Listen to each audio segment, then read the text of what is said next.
Welcome to Alok English classes. The earth का आज हम लोग डे 5 पढ़ने वाले हैं और मैं इसका line by line explanation Hindi में करने जा रहा हूँ। चलिए अपने टॉपिक्स को स्टार्ट करते हैं। देखिए ये रहा स्क्रीन पे पैराग्राफ 7। इससे पहले मैंने पैराग्राफ 6 पढ़ाया था, आज मैं पैराग्राफ 7 आपको बता रहा हूँ। As time went on, Benji began to keep many more hens। यानी कि जैसे जैसे समय बीतता गया, बेंजी जो है ज़्यादा से ज़्यादा मुर्गियां रखना शुरू कर दिया। Soon there were more eggs than could be sold at the back door.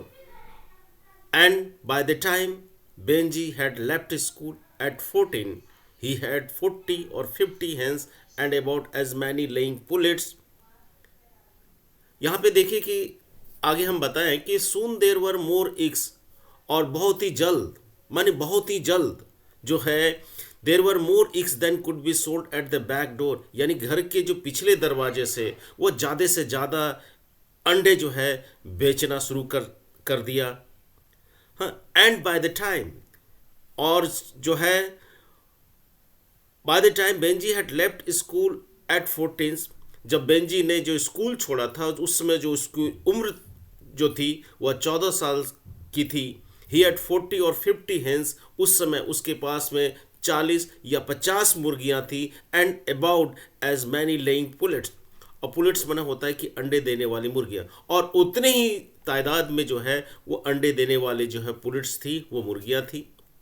And these were producing an average of 200 eggs a week, और ये जो सारे जो है these वर प्रोड्यूसिंग, और जो है एक सप्ताह में औसतन 200 से अधिक अंडे का उत्पादन वो जो मुर्गियां देती थी अंडे, यानी 200 से अधिक अंडे का उत्पादन उसमें जो हो रहा था।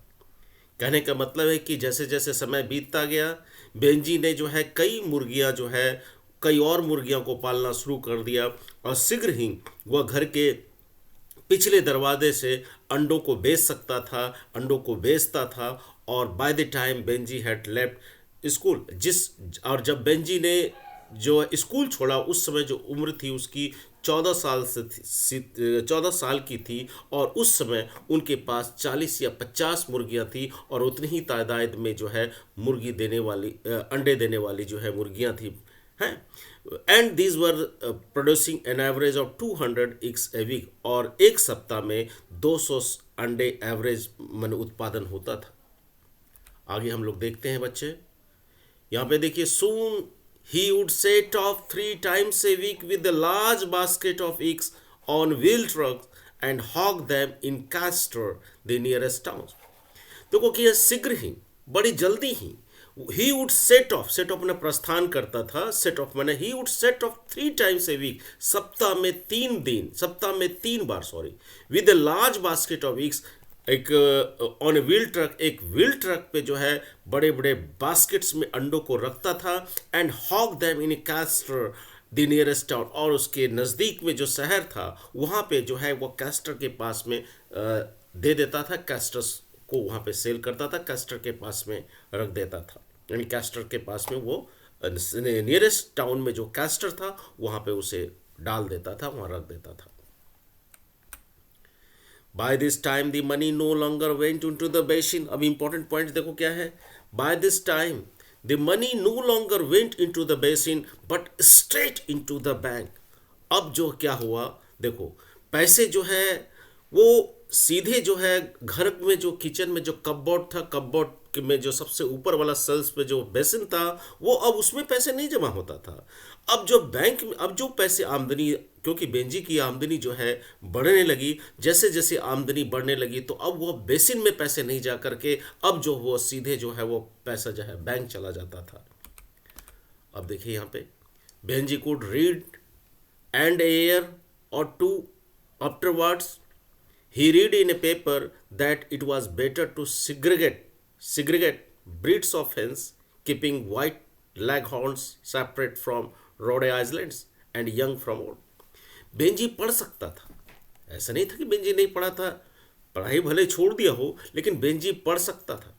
एंड ए ईयर, एक साल या टू, एक साल या दो, एक साल या 2 साल बाद, afterwards he read A paper, वो 1 या 2 साल बाद उसने जो है एक पेपर में पढ़ा, that it was better to segregate, segregate पर अलग करना, ब्रीड्स ऑफ हैंस, कहने का मतलब है कि उसने पेपर में पढ़ा कि यह अच्छा होगा कि जो हेंस की जो नस्ल है उसको अलग कर दिया जाए। अब कैसे अलग किया जाए? Keeping white lag horns separate from Rhode Island, यानी Rhode Island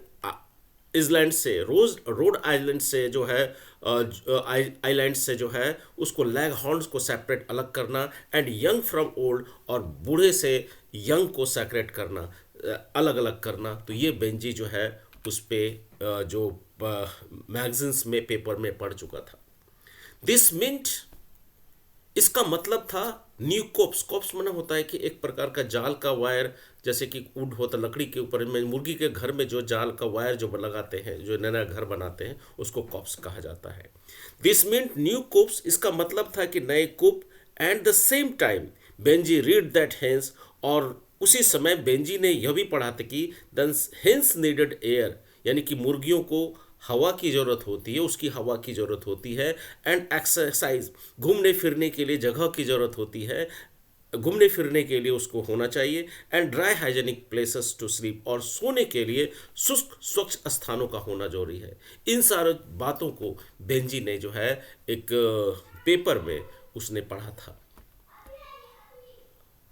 Benji was a very strong and understood a simple thing like nailing wire netting to wood, and began himself to build new houses and copes for the new segregated breeds of hen.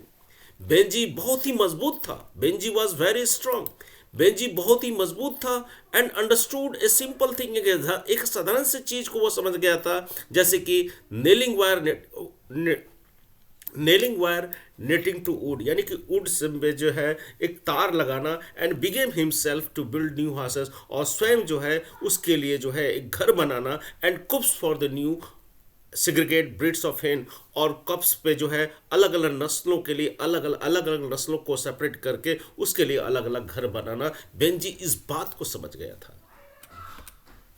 For all this he needed space, इन सारे चीज़ों के लिए, जैसे जैसे है करने, इन सारे चीज़ों के लिए, क्योंकि उसके पास मुर्गियों की संख्या बढ़ रही थी। For all this he needed space, इन सब के लिए उन्हें जो है एक जगह की जरूरत थी, स्पेस की जरूरत थी। And so his father and mother, इसलिए उनके जो पिताजी एंड माताजी gave him a strip of land, एक जमीन का पट्टी दिया, एक जमीन का टुकड़ा दिया। Running from the back of the house half way across the field, यानी घर के पीछे से जो घर के पीछे से मैदान के आधे हिस्से तक जमीन का एक टुकड़ा दिया, क्योंकि वहाँ 4 एकड़ का प्लॉट था। घर के पीछे से स्टार्ट किया, जो मैदान तक जाती है उसका आधा हिस्सा जो है उनके माता और पिता ने बेंजी को दिया। आगे पढ़ते हैं। In this way they gave him something more precious than they had ever given before, इस प्रकार से इस तरह से दे गेव हिम समथिंग, उन्हें जो है एक चीज दिया, more precious than they had ever, इससे पहले उसने कभी नहीं दिया था इतनी कीमती चीज, लेकिन उसने जो अर्थ का टुकड़ा दे दिया उनको मुर्गी व्यवसाय के लिए। फॉर द फर्स्ट टाइम, पहली बार, विदाउट फुल्ली रियलाइजिंग इट, पूरी तरह से जाने बिना, फॉर द फर्स्ट टाइम, पहली बार, विदाउट फुल्ली रियलाइजिंग इट, पूरी तरह से जाने बिना, they gave him a piece of the earth, और उसने भूमि का टुकड़ा जो है अपने सपुत्र बेंजी को दे दिया। पैराग्राफ 8 में पढ़ते हैं। All this time they themselves had a struggle hard and almost vainly with the earth. अब यहाँ पे देखिए क्या है, बेंजी के जॉनसन्स के पिताजी के बारे में है।